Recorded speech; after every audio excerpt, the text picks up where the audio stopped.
ओम नमः शिवाय। मैं मुकेश कुमार मिश्र अपने चैनल एस्ट्रोलॉजी एंड आयुर्वेदा में आप सभी मित्रों का हार्दिक स्वागत करता हूं।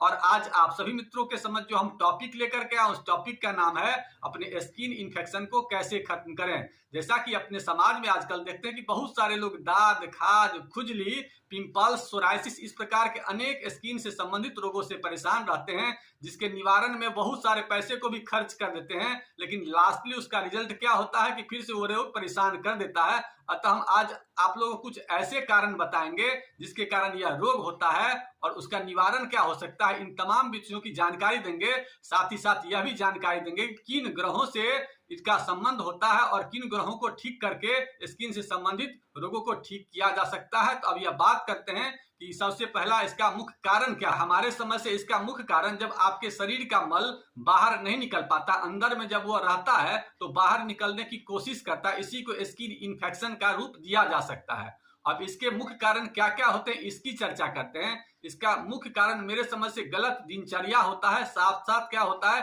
कि गलत भोजन का भी इसमें प्रमुखता होता है। हम लोग नमकीन सामान को दूध के साथ खा लेते हैं, खट्टा सामान को दूध के साथ खाने से भी स्किन इन्फेक्शन की बढ़ने की संभावना होती है। इसके अलावा जब गर्म पानी से स्नान करते हैं तो ये भी स्किन में एक इन्फेक्शन की संभावना को देता है। इसके अलावा कभी कभी बॉडी में हार्मोनल चेंजेस भी होता है, जिसके कारण भी स्किन इन्फेक्शन होता है। इसके अलावा शरीर में कभी अंदर में बैक्टीरिया का प्रभाव, कीड़ा का प्रभाव जो ज्यादा होता है तो भी आपके शरीर में स्किन इन्फेक्शन को देता है। अब यह बात करते हैं कि किन ग्रहों से इसका संबंध होता है। तो हमारे समझ से इसका जो मुख्य संबंध होता है, स्किन का संबंध बुध से होता है, लेकिन इसमें दो ग्रहों की और विशेष प्रमुख भूमिका होती है। एक तो मंगल की भूमिका होती है और शुक्र की भूमिका होती है। क्योंकि सौंदर्य का जो ग्रह होता है वो शुक्र होता है, तो शरीर में जब सुंदरता का ह्रास होगा तो इसका मतलब शुक्र कमजोर होता है। और साथ ही साथ जो ब्लड होता है वो मंगल का क्षेत्र होता है, तो मंगल भी खराब होता है, शुक्र भी खराब होता है और बुध तो इसका कारक है ही है। अतः यह कहा जा सकता है कि मंगल, बुध और शुक्र को अगर मजबूत कर लिया जाए तो स्किन से संबंधित समस्याओं को दूर किया जा सकता है। आगे बढ़ने से पहले मित्रों आप लोगों से एक निवेदन है कि अगर हमारे चैनल को सब्सक्राइब नहीं किया है तो कर लीजिए, क्योंकि आने वाले दिनों में हम स्किन से संबंधित या अन्य रोगों से संबंधित और भी जानकारियां आप लोगों को देंगे। अतः हमारे चैनल को सब्सक्राइब कर लिए। और साथ ही साथ आप लोगों से और एक निवेदन है कि अगर आप लोग ज्योतिष की सलाह चाहते हैं या ज्योतिष शिक्षण चाहते हैं तो हमारे नीचे दिए नंबर पर संपर्क करके उसकी जानकारी को प्राप्त कर सकते हैं, वो पेड सेवा है। अतः अब यह उपाय की चर्चा करते हैं कि स्किन इन्फेक्शन अगर शरीर में हो जाए तो क्या क्या उपाय हम लोग कर सकते हैं। तो सर्वप्रथम यह उपाय में ये आप लोग को करना है कि सबसे पहले अपनी दैनिक दिनचर्या को सही करें। सही खान पान का निर्धारण अपने बॉडी में करें कि जब नमकीन सामान खाते हैं तो उसके साथ दूध से बने सामानों का प्रयोग नहीं करें।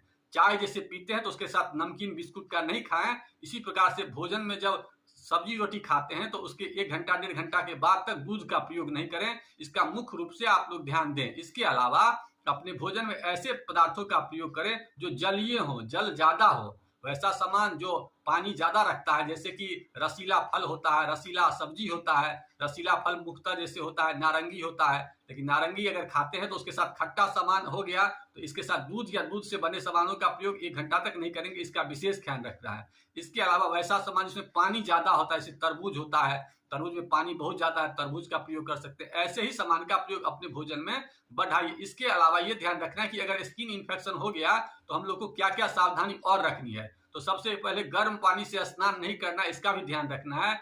इसके अलावा ये करना है कि जहां स्किन इन्फेक्शन हो गया है वहां पर यह ध्यान रखना है कि ऊपर से थोड़ा सा गौमूत्र लगा दीजिएगा। तो गौमूत्र लगाने के बाद 1-2 घंटा के बाद उससे स्नान कर लीजिएगा, तो ये भी एक ठीक करता है। इसके अलावा कुछ ऐसे आयुर्वेदिक प्रोडक्ट हैं जिनका प्रयोग करने से भी आपके शरीर में स्किन इन्फेक्शन की संभावना कम होती है। उसमें से मुख्य चीज होता है नीम का पत्र होता है, गिलोय होता है, सदाबहार होता है। इन चीजों का प्रयोग जब करते हैं तो बहुत सारे स्किन रोगों में वो आपका फायदा करता है। इसको खाना कैसे इसकी चर्चा करते हैं। तो जब सामान्य स्किन में आपको प्रॉब्लम हो तो 2 से 3 पत्ता आप नीम का खा सकते हैं। नीम अगर ना हो तो किसी गमला में सदाबहार का पौधा लगा लीजिए। सदाबहार के पत्ता को या फूल को भी खाने से स्किन से संबंधित समस्याओं को दूर होता है।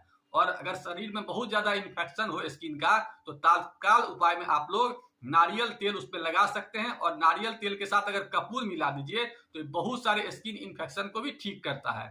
इसके अलावा आप लोगों को कुछ ऐसा भी उपाय बता देते हैं जो और विशेष काम करता है। उसमें मुख्यतः आप लोगों को ये ध्यान रखना है कि जब स्किन का इन्फेक्शन ज्यादा, स्किन इन्फेक्शन जनरली आपको जो ज्वाइंट जगह होता है वहां पर ज्यादा परेशान करता है, तो उस ज्वाइंट जगह में करना क्या है कि थोड़ा सा नींबू और थोड़ा सा उसमें एलोवेरा मिला दीजिए और थोड़ा सा हल्दी मिला दीजिए और थोड़ा सा गौमूत्र मिला दीजिए, चारों का पेस्ट बना करके जहां भी स्किन इन्फेक्शन हो वहां पर ऊपर से लगा दीजिए और खाने में अंदर से थोड़ा सा नीम की पत्ती का प्रयोग कभी कभी कर लीजिए या गिलोय का प्रयोग कर लीजिए और एलोवेरा भरपूर मात्रा में लीजिए, क्योंकि एलोवेरा शरीर के अंदर में जो ब्लड सेक्शन होता है उसमें जो एसिड बढ़ता है उसी के कारण स्किन इन्फेक्शन होता है और स्किन इन्फेक्शन में एसिड को खत्म करने में एलोवेरा का विशेष योगदान होता है। अतः उसका प्रयोग भी अपनी जिंदगी में ज्यादा करिए।